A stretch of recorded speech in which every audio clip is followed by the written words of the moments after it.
Hello student, welcome to this video. इस वीडियो में हम देखने वाले हैं कबीरदास जी का कवि परिचय। ठीक है, आपके एग्जाम में हिंदी का बहुत ही इंपॉर्टेंट क्वेश्चन है ये। कबीरदास जी का जीवन परिचय या कवि परिचय आपका पूछा जाता है और इसका पीडीएफ भी मैं आपको प्रोवाइड करा दूंगा। तो सबसे पहले हम देख लेते हैं जीवन परिचय। ठीक है, देखिए कबीरदास जी का बहुत ही इंपॉर्टेंट है। आपका 3 नंबर में पूछा जाता है, 4 नंबर में और कभी कभी 5 नंबर में भी पूछ ले।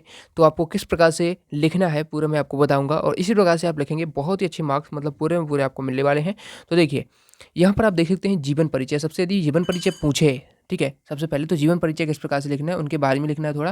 मतलब कबीरदास जी का जन्म कहाँ पर हुआ था, ठीक है, कैसे परिवार से वो आते हैं, इस प्रकार से जो लिखना होता है। देखिए कबीरदास जी का जन्म ज्येष्ठ सुदी पूर्णिमा संवत 1455, ठीक है, अर्थात सन 1398 माना जाता है। जनश्रुति के आधार पर कबीरदास जी का जन्म रामानंद के आशीर्वाद से एक विधवा ब्राह्मणी के गर्भ से हुआ था, जो इनको जन्म देते ही लहर तारा तालाब के पास छोड़ गई थी।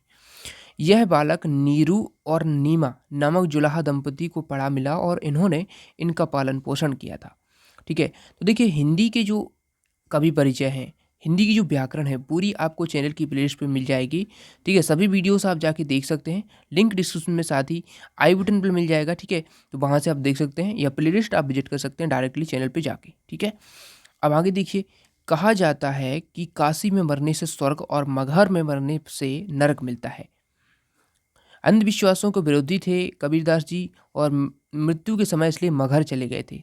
ठीक है, तो वो मानते थे कि मगहर चलने जाने से नरक मिलता है। ऐसा नहीं होता है, क्योंकि वो मानते थे कि ये सब अंधविश्वास हैं, इसलिए वो जानबूझकर मगहर गए थे। ठीक है, उन्होंने 120 वर्ष की आयु में संवत 1575 सन 1518 में मगहर में अपने प्राण त्याग दिए। तो उनका जीवन परिचय इस प्रकार से हो जाएगा। अब देखिए आपके एग्जाम में जीवन परिचय बहुत ही कम पूछा जाता है। अब देख लीजिए दो रचनाएं, ठीक है, दो रचनाएं पूछी जाती हैं, भाव पक्ष और कला पक्ष भी पूछा जाता है। ठीक है, तो इस प्रकार से देखिए रचनाएं आपको लिखनी है दो, साखी शबद रमेनी 3 लिखी हैं, तो कोई 2 आपसे पूछी जाती हैं एग्जाम में। ठीक है, तो 2 आपको अच्छे से कर लेने हैं। अब भाव पक्ष देख लीजिए, कबीरदास जी को हिंदी काव्य में रहस्यवाद का जन्मदाता कहा जाता है। कबीर के काव्य में आत्मा और परमात्मा के संबंधों की स्पष्ट व्याख्या मिलती है। इन्होंने अपने काव्य में परमात्मा को प्रियतम एवं आत्मा को प्रेयसी के रूप में चित्रित किया है। उनके काव्य में विरह की पीड़ा है। कबीर ने कहीं कहीं अनूठे रूपकों द्वारा अपने गूढ़ भावों को अव्यक्त प्रदान की है। ठीक है, तो यहाँ पर आपका भाव पक्ष इस प्रकार से आप कर सकते हैं। अब उनका कला पक्ष देख सकते हैं। कबीरदास जी के काव्य में चमत्कार के दर्शन होते हैं। कविता उनके लिए साध्य न होकर साधन मात्र थी। ठीक है, बहुत ही इंपॉर्टेंट लाइन है, कविता उनके लिए साध्य न होकर साधन मात्र थी। उनकी रचनाओं में साहित्यिक सौंदर्य, कहीं कहीं छंद गठन तथा अलंकार विधान के सौष्ठव का अभाव मिलता है। उनके काव्य में अनायास ही मौलिक एवं सार्थक प्रतीकों, अन्योक्तियों एवं रूपकों का सफल प्रयोग मिलता है। ठीक है, पढ़कर मैं इसलिए सुना रहा हूँ ताकि आप पढ़कर भी सुनेंगे ना, तो आप मतलब सुनेंगे ना केवल, तो अच्छे से याद हो जाएगा आपका 2 से 3 बार। अब देखिए साहित्य में स्थान देख लीजिए। साहित्य में स्थान, कबीरदास जी नगर धारा के श्रेष्ठ कवि हैं। तो इतना लिख सकते हैं और कुछ भी ऐड करना चाहें तो वो भी कर सकते हैं। तो इस प्रकार से देख सकते हैं। और उसका पीडीएफ आपको डाउनलोड करना है, तो बता देता हूँ कैसे इसको डाउनलोड कर सकते हैं।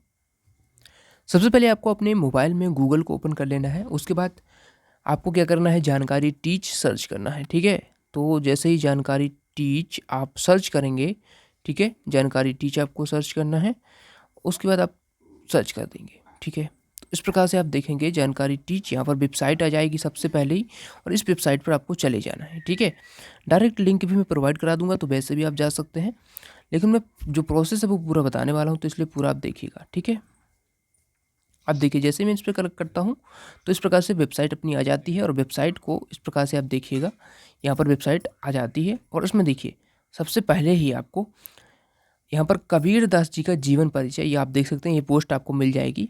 ठीक है, और हो सकता है आप वीडियो बाद में देख रहे हैं तो हो सकता है आपको यहाँ पर नहीं दिखे, इसलिए मैं डिस्क्रिप्शन में लिंक दे दूंगा, तो डायरेक्ट आप इस पोस्ट पर पहुँच जाएंगे। ठीक है, अब देखिए इस पोस्ट पर जैसे मैं जाता हूँ तो इसको देखिए पीडीएफ डाउनलोड करने का पूरा प्रोसेस जो है वो मैं आपको बता देता हूँ। ठीक है, अब देखिए यहाँ पर आप पहुँच जाएंगे वेबसाइट पर। तो इस प्रकार से जब वेबसाइट पर आप पहुँच जाएंगे तो इस प्रकार से देखिए पोस्ट ओपन होगा। तो यहाँ पर देखिए जो स्टिकर आपको दिख रहे हैं ना, ये सभी इन पर आपको एक बार क्लिक कर देना है, ताकि जो आपको पीडीएफ का लिंक है वो एक्टिवेट हो जाए। ठीक है, ज़्यादा से ज़्यादा लोग क्लिक कर देंगे तो आपको जो लिंक है एक्टिवेट हो जाएगी। ठीक है, अभी आप वीडियो देख रहे हैं, हो सकता है अभी एक्टिवेट ना हुई हो, लेकिन कुछ लोग, यदि आप लोग भी पूरा मतलब इन पोस्टर पर जो है एक एक बार क्लिक कर देते हैं तो आपका जो है इसमें लिंक जो है एक्टिवेट हो जाती है। जैसे कि यहाँ पर जो डाउनलोड लिंक है ये आपकी एक्टिवेट हो जाएगी और फिर आप इस पर जैसे क्लिक करेंगे तो आप जो है इस पीडीएफ को डाउनलोड कर सकते हैं, पूरा पीडीएफ जो मैंने आपको बताया था अभी। ठीक है, तो सभी पोस्टर पे एक बार क्लिक कर देना है। ठीक है, चलिए मिलते हैं अब नेक्स्ट वीडियो में। इसी प्रकार से आप सभी का पीडीएफ डाउनलोड कर सकते हैं। साथ ही वेबसाइट पर अन्य भी स्टडी मटेरियल आप पा सकते हैं, जैसे कि study material 9th 10th class 12th। ठीक है, तो क्लासेस वाइज आप पा सकते हैं। और एमपी बोर्ड के में देख सकते हैं कि न्यू टाइम टेबल है, अर्धवार्षिक का सिलेबस है, पेपर मतलब इंपॉर्टेंट क्वेश्चन अभी, तो यहाँ पर आप जा सकते हैं, उसके थ्रू आप देख सकते हैं। तो चलिए मिलते हैं नेक्स्ट वीडियो में। इसी प्रकार से आप पीडीएफ को डाउनलोड कर सकते हैं और अन्य वीडियोस भी आप चैनल की प्लेलिस्ट पर जाकर देख सकते हैं। Thanks for watching.